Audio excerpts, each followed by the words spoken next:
Сегодня мы с вами изучаем южную столицу России. Это место, в котором казачьи традиции тесно переплетены с купеческой архитектурой, а суета большого города соседствует со спокойным течением величественного Дона. В этом выпуске гуляем по Ростову-на-Дону, выясняем, что такое жердёло, какие предметы кладут в вареники сюрпризом и куда бежать гулять при посещении этого большого, красивого города. А меня зовут Ира, это канал «Гражданочка мира», человек за кадром, а иногда и в кадре мой муж Макс, между прочим, ростовчанин. В описании под видео, как всегда, лежит подробный таймлайн, а мы начинаем.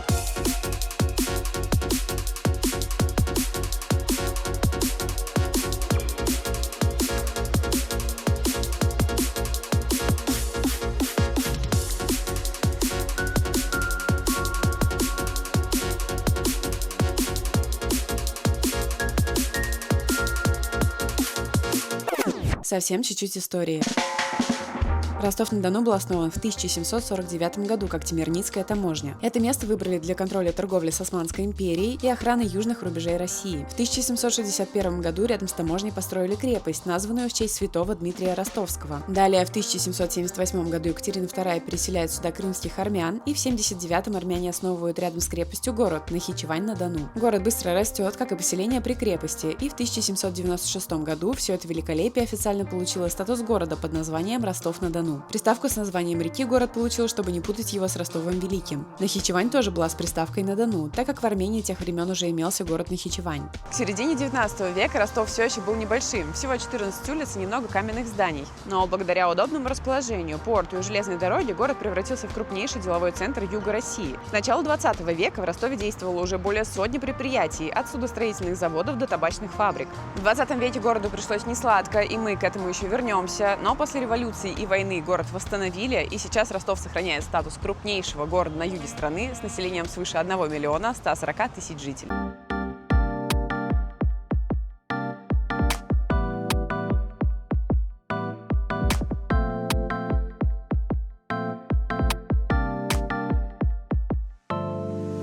Если вы откроете список знаменитых уроженцев Ростова-на-Дону, вы обязательно обнаружите там знакомые лица и фамилии. Среди современных популяризаторов южной столицы нельзя не отметить Касту, Басту, певицу Свету и Васю Обломова. И если вы их не знаете, то про Ирину Аллегрову-то уж наверняка слышали. А может, даже пару раз улыбнулись за компанию с местным бизнесменом Николаем Василенко. И в целом, когда вы прогуливаетесь по Ростову, вокруг царит, на мой взгляд, весьма творческая атмосфера. Чего только стоит Пушкинская улица. С нее мы, кстати, и начнем. Это местный променад с красивой архитектурой, множеством заведений и арт-объектов. Здесь практически всегда многолюдно, как правило, есть хотя бы один музыкант, а возле публичной библиотеки продают пластинки и книги.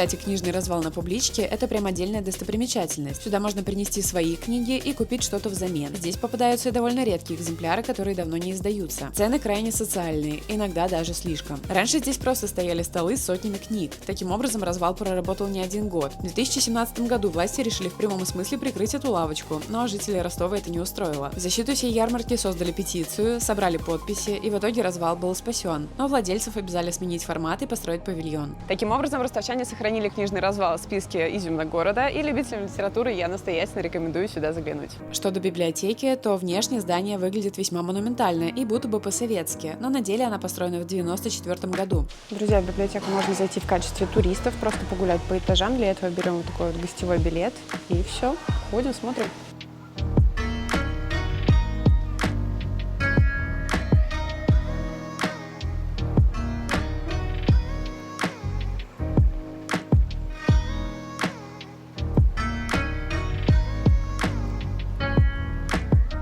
Между прочим, Михаил Шолохов не только уроженец Ростовской области, но и лауреат Нобелевской премии по литературе 1965 года за роман «Тихий Дон».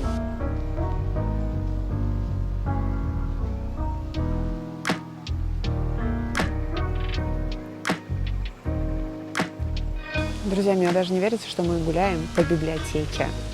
Это все, вся эта зелень, сад внутри здания, это ради того, чтобы можно было посидеть в тишине, почитать среди вот такой зелени. Очень круто.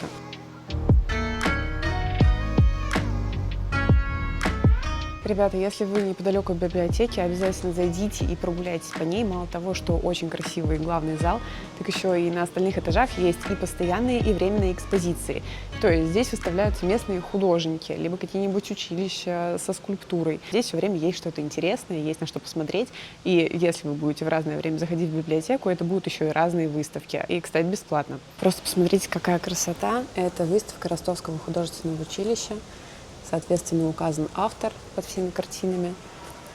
Очень красиво. Ну а вечером на Пушкинской через каждые 100 метров играют музыканты и создают атмосферу праздника.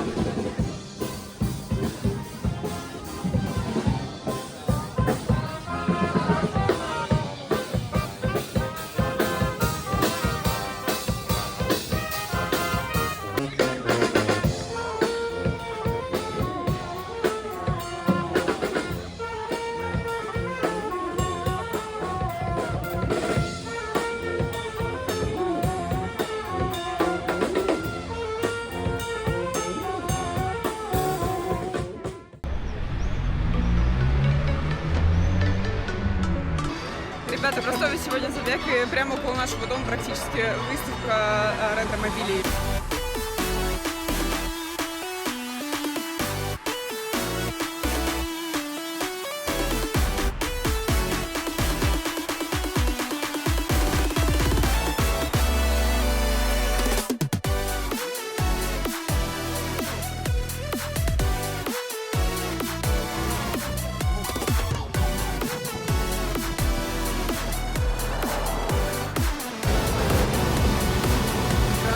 Конечно, в Ростове есть и набережная. И, разумеется, это одно из любимых мест жителей и гостей города. Она проходит вдоль правого берега реки Дон.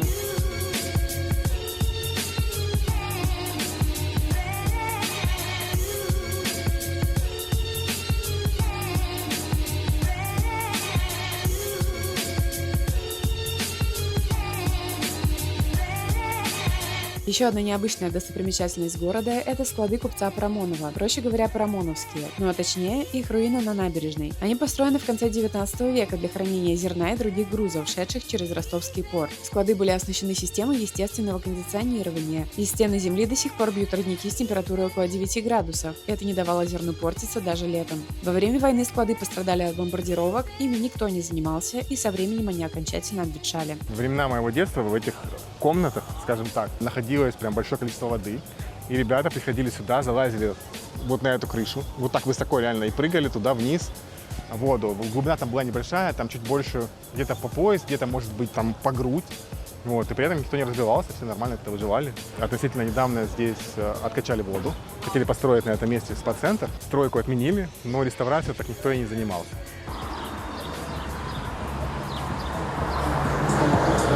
Еще с набережной видно тот самый Лев Бердон или левый берег Дона. Если у вас в Ростове времени больше, чем пара дней, то можно заглянуть и туда. Помимо стадиона, построенного к чемпионату мира, на той стороне обустроена красивая набережная и есть классное место – Грибной канал. Там круто кататься вокруг канала на велосипедах и роликах, которые можно взять в аренду там же. Также на той стороне имеется песчаный пляж.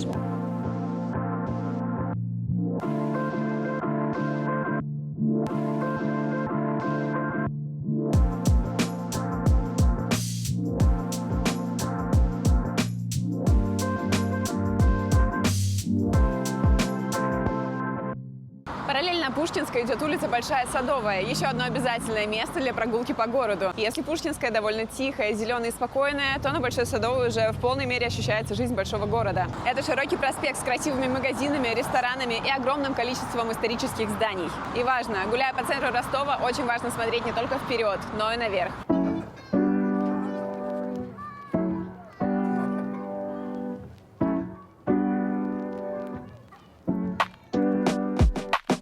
На Садовой первые этажи часто отведены под кафе и магазины, следовательно, повсюду большие окна и оформленные витрины. А вот от второго этажа и выше можно найти много интересного. Отовсюду на нас смотрят барельефы и горельефы с лицами представителей древнегреческой мифологии. Вообще в 19 и 20 веках в Европе и России случился бум на все греческое и римское, а Ростов, как крупный торговый город, моментально впитал этот тренд.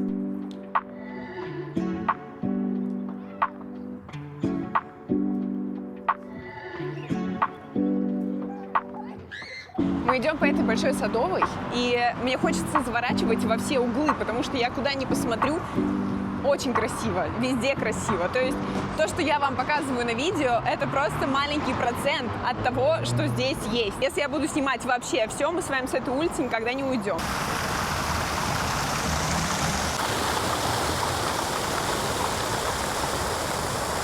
Наверх посмотрели, теперь спускаемся вниз. Важной достопримечательностью города стали пешеходные подземные переходы с мозаикой. Мозаичным панно уже более 40 лет, и они внесены в список культурного наследия. Сюжеты мозаики везде разные, от исторических событий до процесса сбора урожая. В общем, посмотреть явно есть на что. Вот остались следы.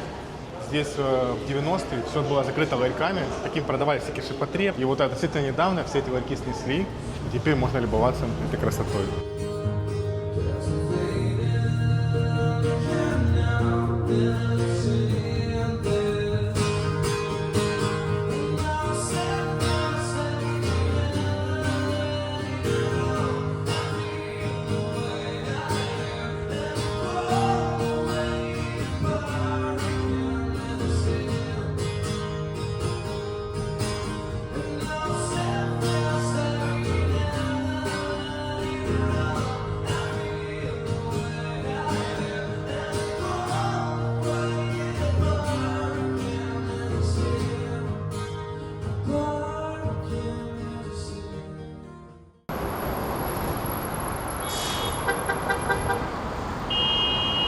А за перекусом мы идем в кондитерскую «Золотой колос», которая находится как раз на Большой Садовой. Между прочим, она открыта с 1954 года. Здесь уже более 70 лет пекут вкусные торты, пирожные и, конечно, булочки. Как сказала моя подруга ростовчанка, это просто Николай Василенко в мире кондитерских. Так что улыбаемся и идем пробовать все по ее списку рекомендаций.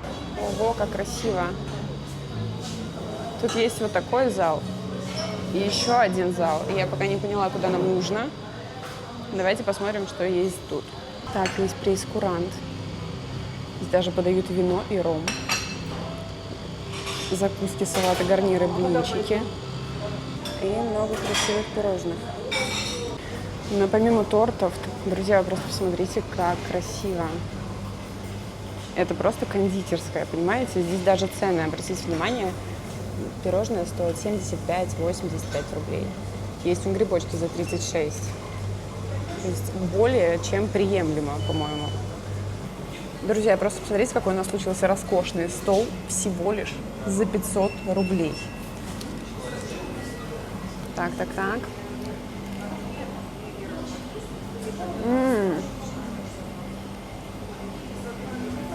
Супер. Слушай, правда вкусно.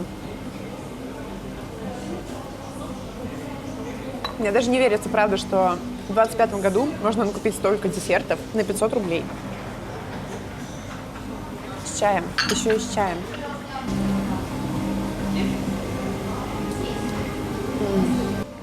Я сейчас все понадкусываю, и Максим доест. Но пластиковой вилкой есть Наполеон, это, конечно, испытание. Такой мягкий и крем вкусный. Короче, реально все вкусное, на удивление. Я вообще Наполеон не люблю, но этот прям достойный. Я даже еще поковыряю. Не смотри на меня так.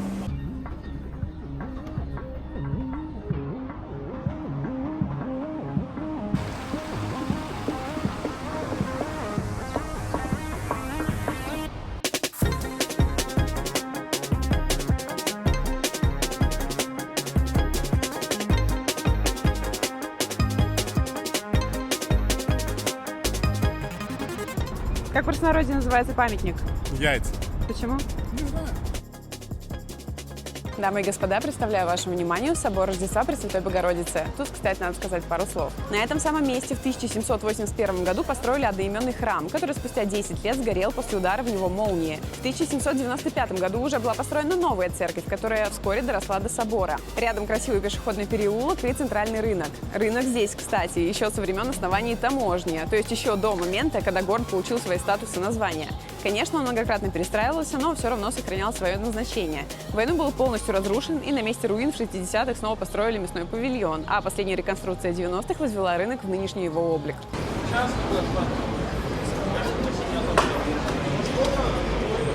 Также по Большой Садовой можно догулять до Театральной площади. Здесь любуемся стелой воином-освободителем Ростова от немецких захватчиков, красивым зданием РЖД, театром драмы имени Горького и парком Революции.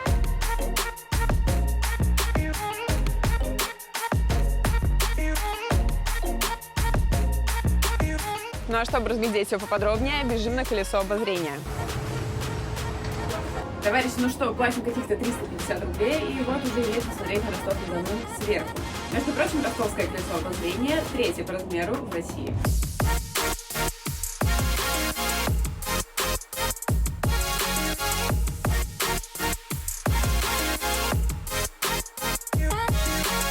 Кстати, знакомьтесь, это Ростовский академический театр драмы имени Горького, архитектурный шедевр в стиле советского конструктивизма. Построен в 1935 году и с первого взгляда поражает своей формой. Здание выполнено в виде гусеничного трактора, символа индустриализации Советского Союза. Это был первый в мире случай, когда здание приняло форму машины. И сегодня театр – это объект интереса для архитекторов со всего мира. Про достопримечательности центра города можно говорить бесконечно, но давайте отвлечемся на действительно важное – на шаурму. Так сложилось, что самая вкусная шаурма, что я ела, а ем я ее везде, где вижу. Так вот, самая вкусная мне попадается именно в Ростове на ЦГБ. Это аббревиатура от Центральной городской больницы. Здесь есть несколько заведений с пищей богов. Мы пробовали разные, и, как правило, это шаурма с большим количеством мяса, свежими овощами и хороших размеров. В общем, если бы мне нужно было сделать всего одну рекомендацию по фастфуду, это точно была бы шаурма на ЦГБ. Безусловно, Ростов очень красив в лучах летнего солнца, но не упустите возможности прогуляться по центру и вечером. Здесь на каждые пару кварталов есть свои поющие фонтаны, а подсветка зданий и достопримечательностей никого не оставит равнодушным.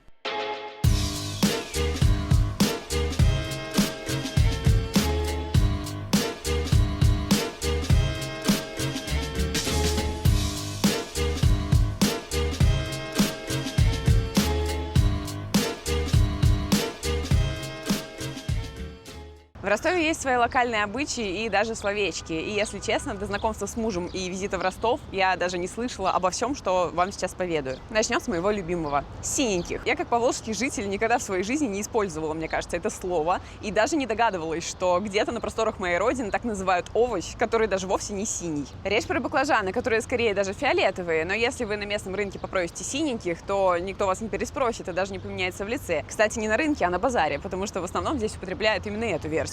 Также, если вы покажете моему мужу абрикос, то первое слово, которое, скорее всего, придет ему на ум, будет жердёла. И это, кстати, тоже абрикос, только дикий и мелкий. Но я замечала, что в Ростове зачастую так называют вообще все абрикосы. Также здесь вы можете услышать, как шелковицу называют тютина, гутарить означает говорить, свекла — это бурак, а шкурки здесь иногда шкорки. Еще в Ростове можно идти понад дорогой или, например, понад забором, что означает вдоль. А скучаю здесь зачастую не по вам, а за вами. Но моя любимая — это тю, которая обозначает любую из эмоций в зависимости от интонации говорящего. И вот это я использую с радостью в своей речи тоже. Конечно, часть из этих слов уже сильно устаревшая. И, например, наша 14-летняя племянница была очень сильно удивлена слову «жердёла», но за продуктами она все-таки ходит на базар. Что же касается обычаев, то Макс однажды задал мне интересный вопрос. А готовят ли в твоей семье вареники с сюрпризом, что неминуемо привело к моему подвисанию? Оказывается, на юге существует традиция гадать на варениках в Старый Новый год. Как это работает? Во время лепки вареников внутрь нескольких из них кладут необычную начинку или даже предмет, который символизирует предсказание на следующий год. Например, кусочек нитки к дороге или путешествиям, соль к испытаниям, а маленькая монетка к богатству. Ну и, конечно, полный список начинок и предсказаний вы можете нагуглить в интернете. Главное правило – никто заранее точно не знает, что внутри, и вареники тщательно перемешиваются перед подачей, чтобы это было действительно гаданием. Погадать на варениках можно, если приехать в Ростов в Старый Новый год. Они будут подаваться во многих кафе и ресторанах и даже продаваться в магазине. Еще из гастрономии, конечно же, здесь стоит попробовать донскую уху,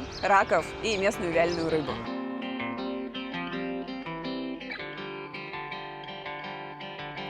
Говоря про Донское, невозможно не упомянуть казаков. Это особое военное сословие, сформировавшееся в 15-16 веках на юге России из беглых крестьян и вольных людей. Жили по своим законам, создавали самоуправляемые станицы, отличались свободолюбием и строгой воинской дисциплиной. Они служили царю, за что получали землю и автономию. Были отличными кавалеристами и разведчиками, участвовали в войнах и подавлении восстаний. Казаки активно поддерживали царскую власть и после революции 17 года встали на сторону белых. В 20-30-х годах они подверглись репрессиям, или попросту расказачиванию. Тысячи казаков были расстреляны, сосланы или лишены имущества. Казачьи станицы переименовывались, традиции запрещались, упоминание о казаках в официальной истории замалчивалось. И только в 70-80-х годах начали появляться первые признаки культурного интереса к казачеству, например, в кино и литературе. Но в 90-х началось уже настоящее возрождение. Появились первые казачьи организации, люди вновь начали носить традиционную форму, проводить обряды, изучать свою историю и возвращать себе утраченную идентичность. Современное казачество в Ростовской области активно участвует в жизни региона. Казаки помогают охранять общественный порядок, сотрудничают с полицией, участвуют в патрулировании и ликвидации последствий чрезвычайных ситуаций. Большое внимание уделяется и патриотическому воспитанию молодежи. Работают казачьи школы, кадетские классы, проводятся форумы и слеты. Также казаки сохраняют культурные традиции, устраивают праздники, обучают народным ремеслам и поддерживают казачью культуру. Казачество сегодня – это не только память о прошлом, но и активная часть современной жизни региона. В годы Великой Отечественной войны Ростов пережил тяжелейшие испытания. Город дважды был под немецкой оккупацией, и самой жестокой была вторая, с июля 42 по февраль 43. За это время были разрушены почти все предприятия, уничтожены культурные и учебные учреждения, десятки тысяч жителей расстреляны. Одно из самых страшных мест трагедии – Змеевская балка. Это овраг на северной окраине города. В августе 42 года здесь произошло крупнейшее массовое уничтожение мирного населения на территории России, преимущественно евреев. За несколько дней нацисты суммарно расстреляли до 27 тысяч человек. В числе жертв были не только евреи, но и цыгане, коммунисты, партизаны и пленные. Людей обманом собирали под видом переселения или отправки на работу, а затем свозили к балке и расстреливали, сбрасывали тела во враг. Сегодня на этом месте установлен мемориальный комплекс. Каждый год 11 августа здесь проходит День памяти жертв Холокоста и нацистских преступлений в Ростове. Змеевская балка остается одним из главных символов трагической истории Ростова и важнейшим памятником жертвам Холокоста в России.